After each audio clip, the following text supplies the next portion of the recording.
Sobat Forum Keadilan, hari ini Forum Keadilan kedatangan tamu namanya Dadan. Dia adalah CEO dari Cakradata. Ini perusahaan Big Data, Big Data dan Artificial Intelligence. Ya. Jadi kalau kita sempat beberapa waktu lalu dihebohkan dengan isu tentang Big Data yang disampaikan sama Pak Luhut Besar Panjaitan tentang bahwa sebagian besar masyarakat Indonesia itu menginginkan Pak Jokowi ya masih menginginkan Pak Jokowi 3 periode. Jadi isu big data itu menjadi isu yang populer. Ini adalah satu perusahaan yang dia memonitor, mengcapture aktivitas masyarakat, warga masyarakat yang ada di dunia maya atau warganet kita biasa menyebutnya. Kita melihat apa saja yang mereka bicarakan, percakapan mereka terutama tentang isu-isu yang aktual. Ya, tentu saja kalau aktual itu ya kalau sekarang ini ya paling isu politik ya. Dan kita juga pada hari ini akan bicara tentang isu tentang politik. Ya, betul Pak Anung. Nah, mungkin silakan Dadan ceritakan tentang Cakradata itu sendiri. Siap, terima kasih Bang Anong dan teman-teman Forum Keadilan sudah berikan kesempatan untuk kita bisa sharing ya pada podcast Forum Keadilan TV ini. Jadi Cakradata ini sebetulnya sebagai sebuah company, digital company yang bergerak di bidang big data dan juga artificial intelligence. Khususnya kita memang melakukan bergerak di bidang ekosistem data dan teknologi untuk mempertajam nih strategi-strategi pemenangan pemilu dan juga mempertajam berbagai macam keputusan-keputusan politik yang akan diambil bagi para kandidat. Spesialis di politik dan juga government lah, kebijakan seperti itu. Politik, kebijakan publik ya. Betul, kayak gitu. Dan kita ini memang dalam kapasitas aktivitas yang dibangun oleh Cakradata ini memang kita mencoba untuk bisa mengorkestrasi berbagai macam rangkaian ekosistem data itu dari hulu ke hilir, dari aktivitas, bagaimana kita memotret percakapan, lalu juga analisis terhadap ragam opini publik yang berkembang, sampai dengan kita how to action ya. Jadi digital campaign-nya kita coba bangun, sehingga bisa mempertajam dan juga bisa mengefektifkan lah berbagai macam penanganan-penanganan terhadap opini, manajemen isu yang berkembang terhadap kandidat. Ini salah satu perusahaan yang mengancam profesi pengamat politik. Nah, kalau Cakradata ini dia bicara bukan cuma opini, tapi dia ada datanya gitu. Baik, dan memang kalau untuk berbicara dengan lembaga survei atau konsultan politik sebetulnya lebih kepada kita ini sebagai sebuah pelengkap ya mungkin dari dibandingkan dengan mereka kayak gitu. Agak merendah dikit ya. Karena kan kalau mereka lebih banyak memotret berbagai macam isu ya yang memang berkembang di masyarakat secara di lapangan. Sedangkan kita mungkin dari aspek di udara lah istilahnya dalam kapasitas digital yang ya mungkin dari segi unlimited datanya pun juga tidak terbatas Bang Anong. Kalau di lapangan kita bisa pakai random samplingnya berapa dan lain-lain. Itu sekarang kan kalau politik itu yang biasa kita kenal itu adalah survei politik ya. Betul. Nah, kira-kira bagaimana dari sisi tingkat akurasi kemampuan dia untuk melihat potret publik, opini publik ya? Baik, kalau dari segi teknologi yang kita bangun ini memang kita dari beberapa riset dan juga yang kita lakukan pemantapan terhadap produk, kita mengklaim 92% ya kapasitas akurasi dan juga validitas data kita. Dari mana hal itu bisa saya rasionalisasi dari pertama kapasitas engine. Jadi teknologi kita ini kan pertama memang disematkan terhadap banyak sekali kamus kata nih, khususnya yang berkaitan dengan sentimen dan terhadap keyword. Karena cara kerja teknologi digital media monitoring itu besoknya keyword Bang Anom.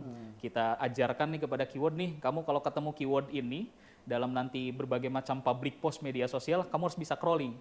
Nah, itu pertama tahap 1, engine akan meng-crawling dan mengklasifikasikan sentimennya. Yang kedua, validitas terhadap datanya itu kita coba pakai tim data analis yang kredibel untuk menginterpretasikan data. Jadi biasanya kalau beberapa kompetitor mereka tuh hanya ada manusianya ya. Ada kayak gitu. Kenapa? Karena dalam apalagi case politik ya Bang Anom, kadang unggahan itu tuh nggak bisa diinterpretasikan dari hanya satu kata. Mohon maaf, misalkan Bang Anom ada kata bodoh tuh. Kalau teknologi kita pasti nanti akan mengkategori ya kata bodoh itu kepada sentimen negatif. Tapi sebetulnya kalau kita lihat unggahan secara lengkapnya ternyata, hey jangan bertindak bodoh, ternyata sentimennya positif. Interpretasi itu yang saya kira mungkin engine itu perlu untuk bisa diolah sehingga kapasitas manusia atau data analis ini untuk bisa menginterpretasikan hal tersebut sih. Tapi secara engine Cakradata bisa menginterpretasikan itu? Bisa kayak gitu. Jadi memang kita sebetulnya admin data analis ini sebenarnya untuk bisa memfilter kurang lebih ya hampir 10-20% aja sih untuk make sure. Jadi hampir sebagian besar 80% itu engine kami ataukah teknologi ini secara big data dan AI-nya sudah mampu membaca berbagai macam potret interpretasi gitu loh. Jadi tidak hanya secara keyword, jadi data analis ini hanya sebatas untuk validasi akhir supaya berbagai macam data yang kita sajikan itu bisa dipertanggungjawabkan dan akurasinya tinggi gitu loh. Jadi bukan kata ya, bukan keyword, Bukan kalimat. keyword, tapi untuk interpretasi itu kan kadang nggak hanya bisa didefinisikan dari satu keyword saja. Harus bisa dibaca secara kelengkapan kalimatnya. Ya. Nah, itu yang harus bisa betul-betul Rangkaian keyword. rangkaiannya itu yang harus bisa ditetapkan. Oke, Dadan, kita hari ini akan bicara Siap, tentang Bang. politik ya. Nah, kalau politik ini kan tidak lain tidak bukan, kita akan paling populer adalah bicara tentang Pilpres. Ya, Betul, Bang. Pilpres dan Pileg 2024 ya. Nah, kita akan mulai dari yang paling seru dulu, Pilpres nih ya. Siap. Gitu. Nah, Pilpres ini kan sekarang ini lagi gonjang-ganjing nih, partai-partai koalisi lagi hilir mudik. Betul. Dan sampai sekarang ini masih belum ada yang ngunci. Yang katanya sudah 90% mau ngunci, ternyata di ujungnya mau bubar juga. Tarik ulur Tarik juga ulur akhirnya. juga, kita ngerti nih kan. Gitu. Iya, iya. Ada yang sudah ngunci karena dia punya satu tiket juga, masih juga tarik ulur ya. Betul, Kita nggak betul. tahu. Atau mungkin sama-sama strategi politiknya, sama-sama tarik ulur.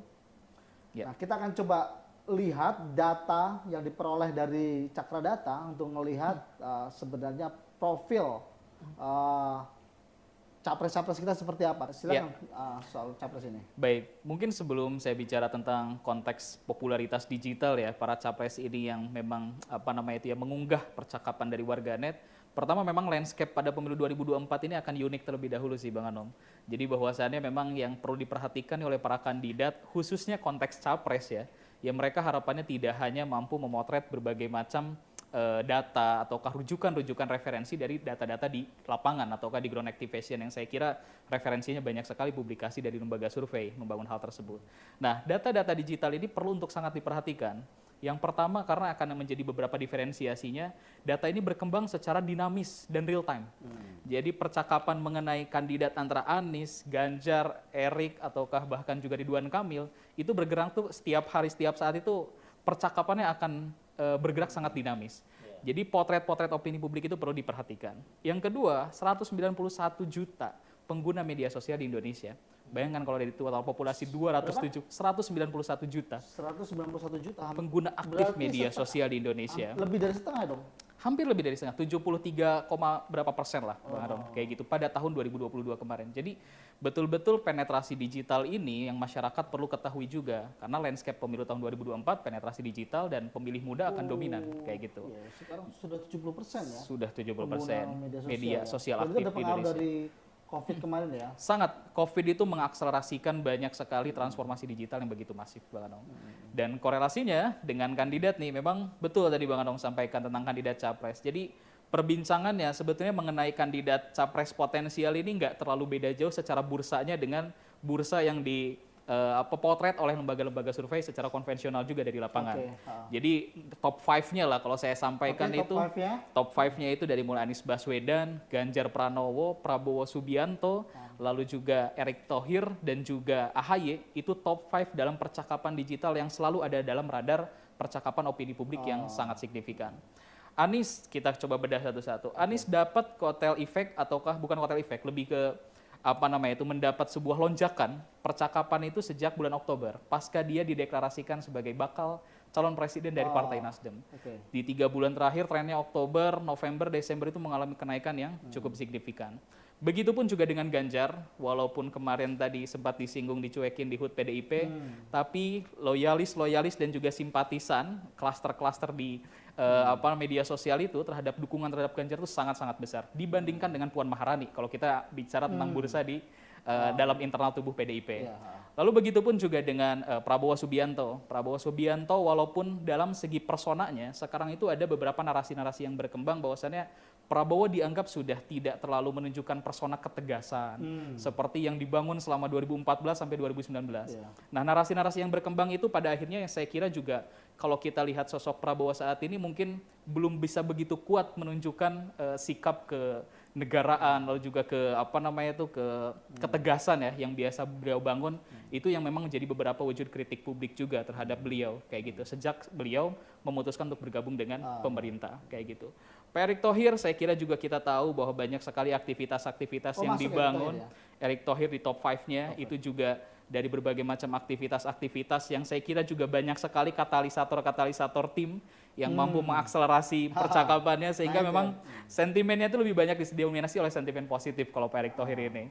Dan terakhir kalau AHY memang percakapan yang berkembang, diskursusnya itu lebih kepada banyak sekali kan AHY ini berupaya ataupun dalam kapasitas percakapan ya ataukah juga ungkapan-ungkapan pernyataannya ini yang apa namanya itu mengkritik terhadap kebijakan-kebijakan yang saat ini sedang muncul di pemerintahan Jokowi saat ini dan itu mendapat banyak sorotan khususnya dari kalangan klaster pro pemerintah sehingga iya banyak sekali kalangan pro pemerintah yang justru banyak menyerang terhadap sosok kandidat AHY ini ya. Jadi walaupun percakapannya tinggi, jadi tendensi sentimen negatifnya itu juga sangat tinggi.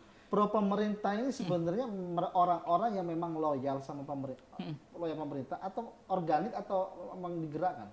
Ya, jadi kalau dalam kapasitas kita memang dalam skala klaster yang kita saat ini bangun dan memang dipantau oleh tim kami di Cakra Data itu memang efek pemilu 2019 ini berkepanjangan sampai saat ini kalau kita bicara tentang landscape di klaster media sosial benar adanya Bang Anom.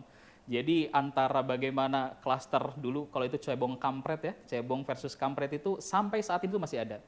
Dan perlu saya sampaikan bahwasannya sekarang klaster ini sekarang udah mulai apa namanya itu ya, mulai mendapatkan kubunya masing-masing. Jadi sekarang kubu dari dua klaster besar ini yang dulu head to head pada pemilu tahun 2019 itu sekarang pro terhadap yang apa kubu yang cukup pro terhadap pemerintah atau terhadap Pak Jokowi pada tahun 2019 sekarang lebih banyak kecenderungannya itu untuk bisa menjadi apa namanya itu katalisator untuk bisa menaikkan citra publik dari Pak Ganjar.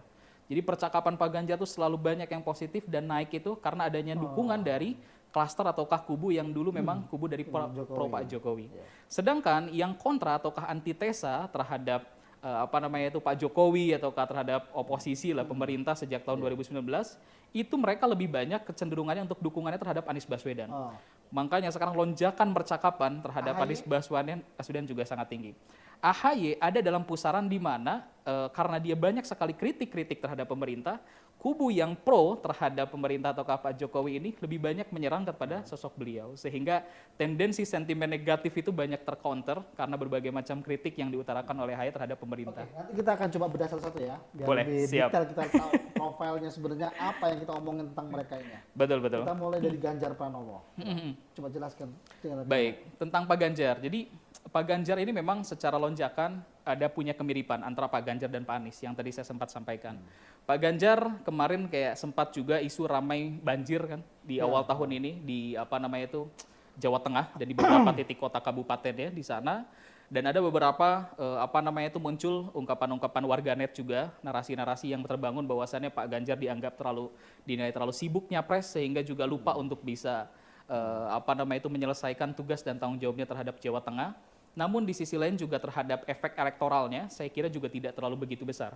Karena secara organik nih Pak Ganjar ini tuh memang saya kira bisa dikatakan simpatisannya cukup loyal.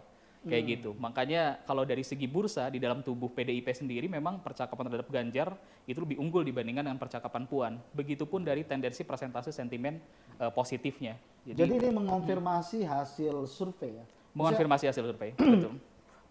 Selama ini kan survei-survei itu banyak yang ini dalam top 5 itu Ganjar termasuk Ganjar yang posisi kedua. Nomor kedua. Nomor kedua. Posisi kedua pada periode bulan Desember. Pada periode 2 Desember kedua. Yang pertama Anies Baswedan. Ketiga Prabowo Subianto, yang keempat ada Erick Thohir dan kelima Agus Harimurti Yudhoyono. Jadi kalau di dalam survei beberapa lembaga survei itu kan ada 3 ya. Betul. Ada 3 ya. Ganjar, Anies Baswedan dan Prabowo. Gitu. Betul. Di mana di situ diunggulkan Ganjar, kemudian nomor 2-nya masih Prabowo ya. Masih Prabowo. Kemudian dan ketiga udah Anies Baswedan gitu. Jadi saya kira memang kalau dari segi top 3-nya memang 3 orang ini yang cukup jadi sorotan. Walaupun memang secara di aspek digital ini kan memang tadi 2 orang ini punya Ganjar maupun juga Anies ini punya keunggulan. Karena keunggulannya tadi apa? punya basis simpatisan loyalis pasca 2019. Oh, Itu oke. dia sih yang memang Jadi representasi. ini representasi dari pertarungan 2019 ya. Yang berkepanjangan sampai saat berkepanjangan ini. sekarang ya. Betul banget. Jadi Ganjar masih punya basisnya dari pendukung Jokowi, Betul. sementara Anies masih punyanya dari pihak oposisi ya. Pihak oposisi. Dan Betul. Prabowo masih juga punya. Gitu. Walaupun sudah mulai berkurang, Sudah mulai pasca berkurang, ya. keputusan beliau bergabung dengan pemerintah. Jadi dia harus berbagilah dengan Anies Baswedan betul. ya. Makanya kan kalau misalkan di beberapa Kalau ini digabung, sebenarnya antara oposisi dengan yang pro pemerintah tinggi mana sebenarnya? kalau untuk secara jumlah mungkin kuantitasnya belum bisa kita pastikan sih Bang Anom. Tapi dalam kapasitas di sini memang dua basis kubu ini memang sangat-sangat betul-betul dominan kayak gitu terhadap dibandingkan dengan basis-basis simpatisan terhadap kandidat-kandidat capres yang lain lah.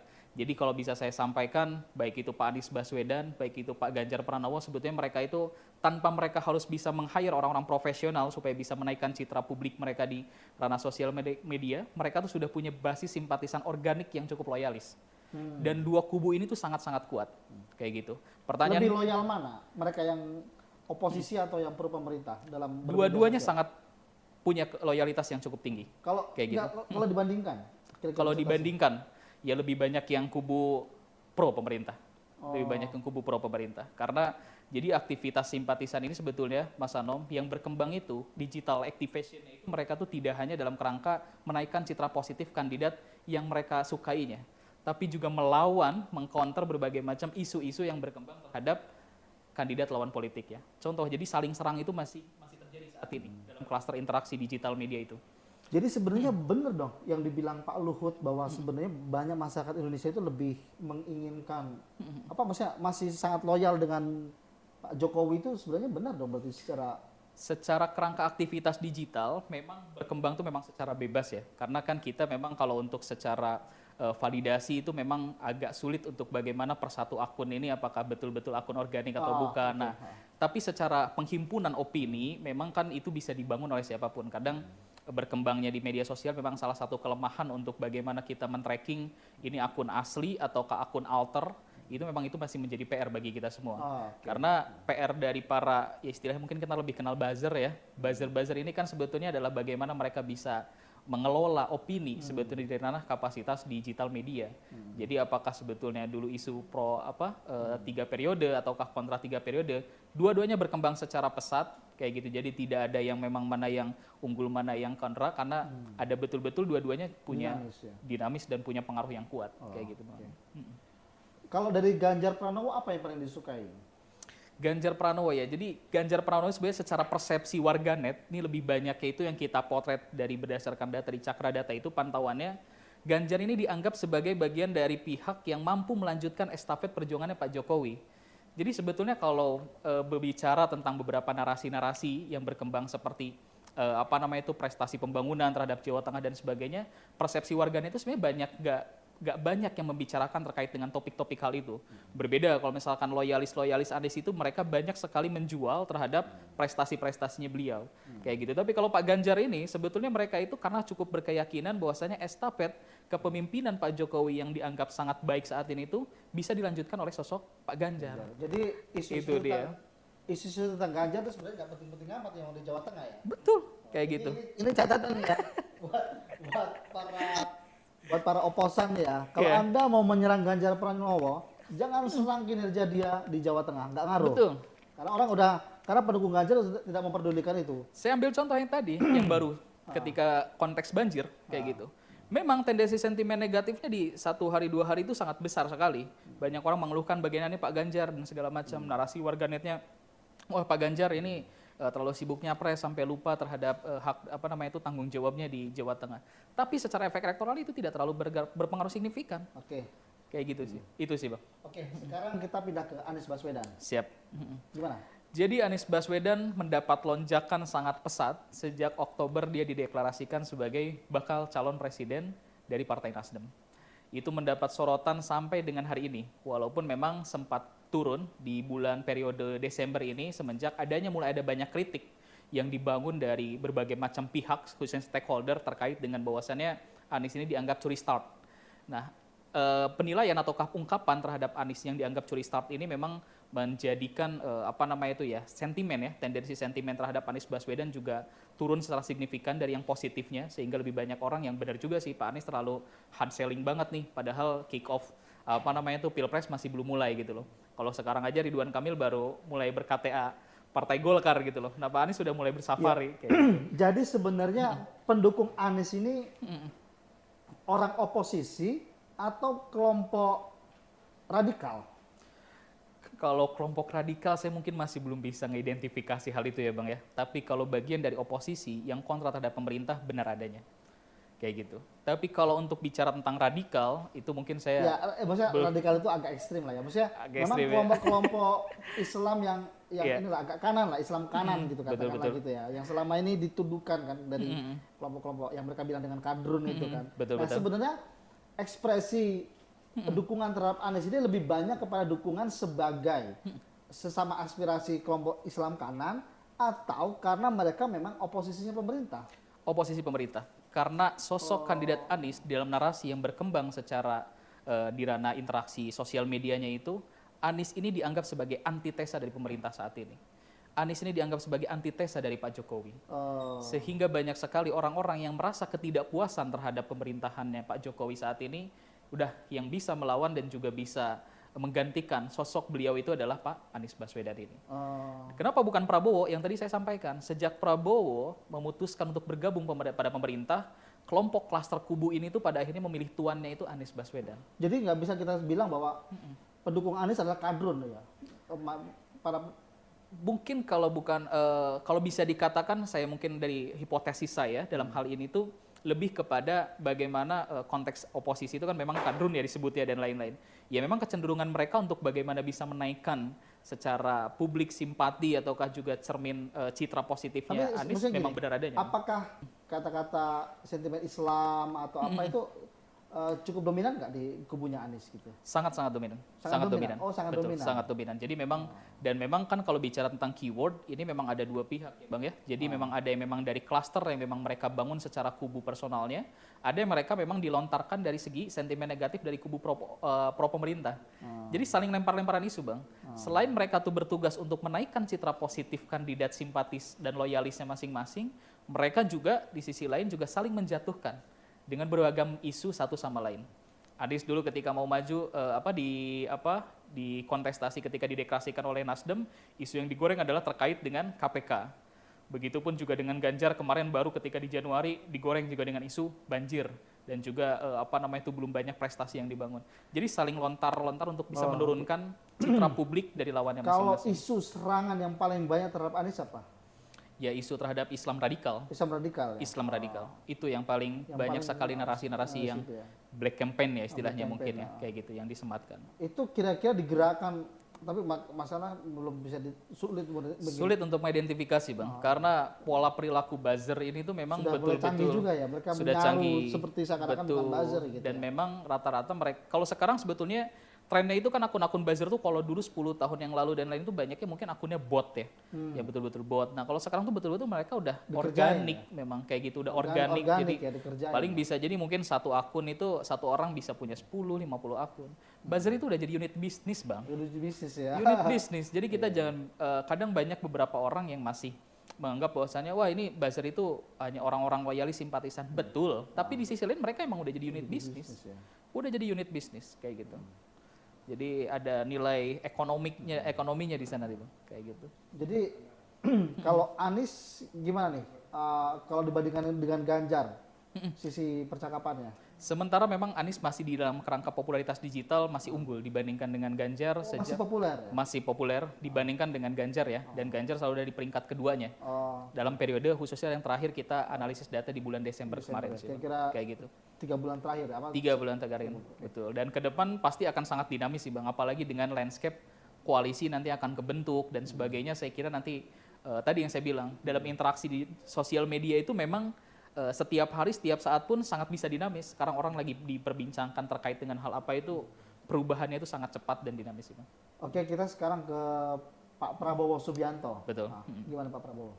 Terkait dengan Pak Prabowo, tadi saya sudah sempat ulas, jadi bahwasannya dari segi persepsi warganet ya, ataukah juga dari narasi-narasi yang berkembang bahwasannya memang Pak Prabowo ini sejak memutuskan untuk bergabung dengan pemerintah ini banyak narasi-narasi yang berkembang dalam tanda kutip kekecewaan terhadap beliau itu bahwasannya wah Pak Prabowo tidak menunjukkan karakter yang cukup kuatnya lagi seperti yang dilihat pada periode-periode sebelumnya 2014, 2019 beliau berani bicara tentang lantang lah, berani menentang tentang hal-hal yang mungkin bisa dianggap sebagai kezoliman dan sebagainya. Beliau selalu speak up lah dengan gaya kenegaraan dan juga militernya seperti itu.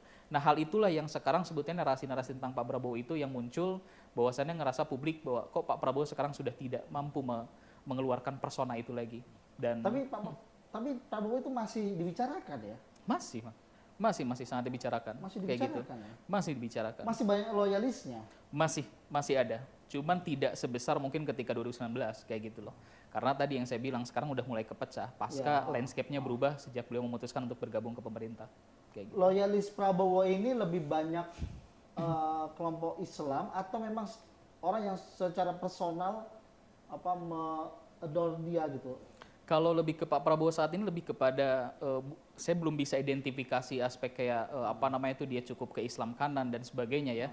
Tapi lebih kepada sekarang sih cukup general ya karena dia udah tidak punya basis klaster kubu yang kuat lagi. Kalau Ganjar dan Anies dia udah jelas punya basis kubu yang betul-betul dominan, warnanya Tapi jarak kelihatan. percakapannya gimana antara dua tokoh ini? Dua tokoh ini sebetulnya kalau dari segi percakapan masih tidak terlalu jauh sih Bang. Dalam kurun waktu periode 1 bulan ya, 1 sampai 30 antara Ganjar Desember. dengan Anies dan Prabowo dengan Anies dan Ganjar ini Prabowo ini jaraknya seberapa? Jaraknya memang tidak terlalu jauh sih Bang. Kalau tidak terlalu jauh Artinya kayak gitu. Prabowo masih Kalau dengan Anies cukup jauh ya, karena percakapan Anies sejak Oktober ke Desember tinggi, tapi antara Pak Prabowo dengan Pak Ganjar tidak terlalu jauh Bang. Kayak gitu. Enggak, artinya kan orang menduga bahwa setelah ada Anies, kelompok oposisi ini kan semuanya akan pindah ke Anies Baswedan. Kan? Ternyata enggak juga ya. Tidak terlalu juga Bang. Karena kan isu itu di opini publik yang berkembang itu banyak Bang. Bulan Desember kayak contoh tentang Prabowo yang mengesahkan Deddy Corbuzier jadi letkol tituler, itu kan juga jadi pusat percakapan. Jadi pusat perbincangan pro kontra muncul. Akhirnya percakapan tentang Pak Prabowo juga naik. Kayak gitu. Tapi yang bicara tentang konteks Prabowo sebagai ya layaknya promosi lah, endorsement itu sekarang nampaknya masih udah agak jarang sih Bang yang kita temukan. Jadi lebih kepada isu-isu yang sifatnya eventual ataukah momentum. Seperti kemarin Desember kenapa lonjakannya tinggi sejak Deddy Corbuzier diangkat jadi letkol tituler dan sebagainya. Gitu sih Bang. Oke, sekarang setelah Prabowo ada Erick Thohir. Oke, nah ini menarik nih Erick Thohir ini, ya kan? Ya, dulu betul. Ya mohon maaf ya, ini dulu kan orang nggak kenal siapa Erick Thohir kan gitu. Tiba-tiba dia begitu sangat melonjak gitu. Betul. Dan kita lihat bannernya sudah di mana-mana sekarang. Ya, betul. Erick Thohir ini memang dari segi trennya itu beliau memang bisa dikatakan cukup mendesain aktivitas digital campaign-nya dengan sangat ciamik. Kalau bisa saya sampaikan. Karena dari berbagai macam isu dan juga yang berkembang itu betul-betul tendensi dan citra positifnya itu selalu dominan.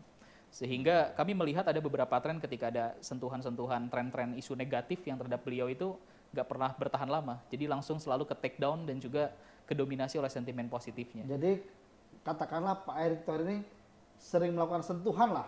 Sentuhan-sentuhan digital yang cukup menarik, betul. Kayak gitu. Jadi cukup masif dan kita lihat sejak tren 3 bulan terakhir Oktober, November, Desember, tendensi sentimen positifnya itu selalu di range 60-70%. Tendensi sentimen positif yang artinya memang bahwasannya ketika walaupun tadi contoh Anies Baswedan banyak popularitasnya, tapi tetap tendensi negatifnya banyak juga.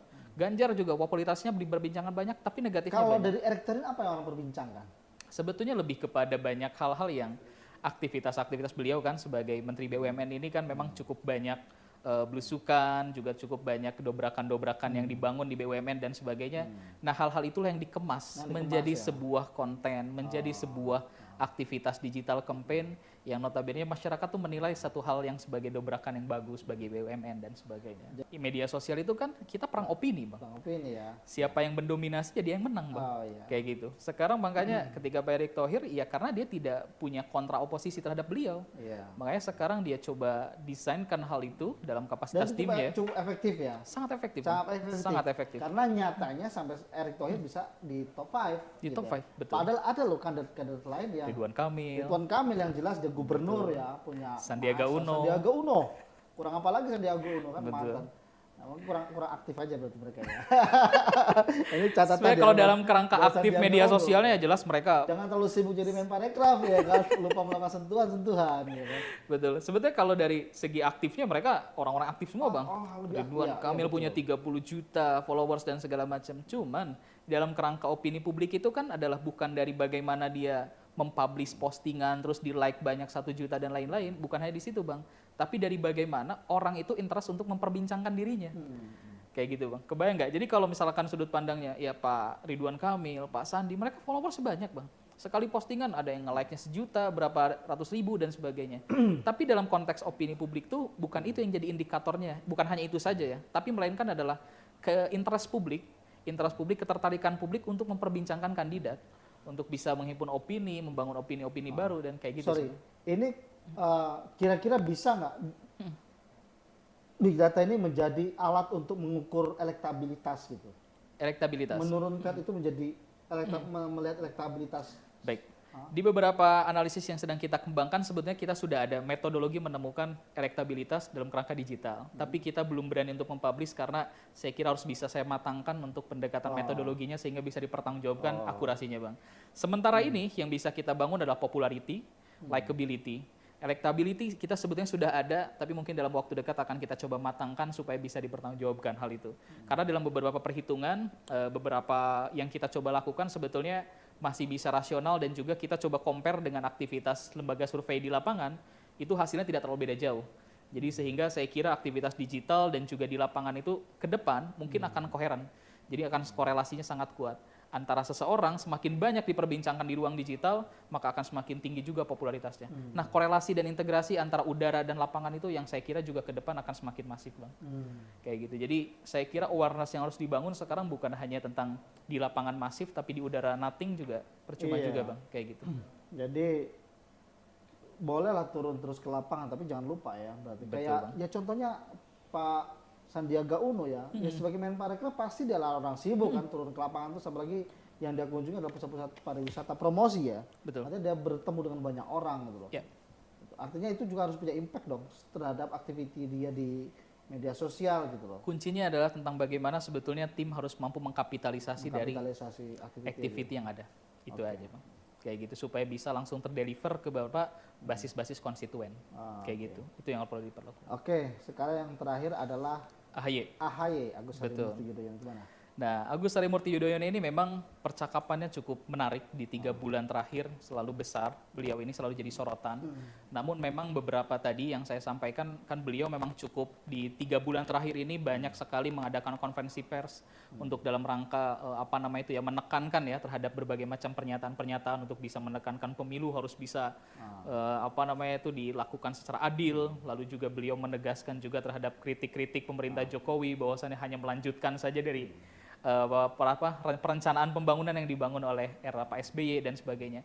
Nah, polemik-polemik itu yang saya kira jadi sebuah opini publik yang liar di ranah media sosial, pernyataan yang sehingga mampu menimbulkan pro kontra antara respon warganet. Dan rata-rata sebagian besar itu adalah banyak pihak yang menganggap bahwasannya hal itu tuh dianggap sebagai satu hal yang tidak bisa dipertanggungjawabkan. Pernyataan AHY ketika misalkan mengungkapkan Presiden Jokowi hanya gunting pita dibandingkan dengan Pak SBY. Nah, jadi banyak sekali sorotan-sorotan yang menganggap bahwasannya hal itu tidak elok disampaikan lah oleh beliau, apalagi juga banyak yang bilang beliau masih muda lah, masih belum cukup mampu menyimpulkan terhadap konteks kepemimpinan dan juga keberhasilan Pak Jokowi saat ini juga, kayak gitu. Jadi kalau lihat ininya, tone-nya gimana tuh AHY itu? Tone-nya lebih banyak sentimennya negatif di bulan Desember ini, Bang, kayak gitu. Negatif ya? Negatif.